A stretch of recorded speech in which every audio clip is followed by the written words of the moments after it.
น้องผลสำรวจออกมาเด้ประเทศลาวได้อันดับหนึ่งในโลก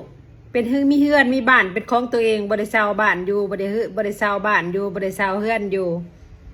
95.9%มีบ้านเป็นของตัวเอง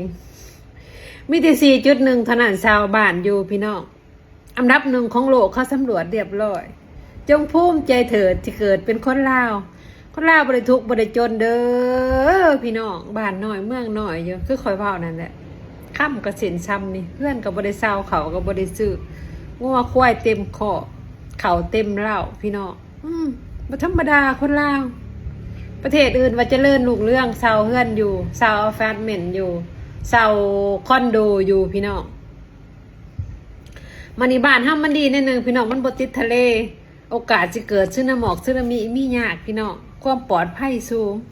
ไผอยากปลอดภัยไผอยากเป็นคนรวยมาอยู่ประเทศลาวยายปันบอกแล้วเสื้อเถิดภูมิใจเถิดที่เกิดเป็นคนลาวเอาคลิปนี้ก็เว้าซ้ำนี้พี่น้องจ้า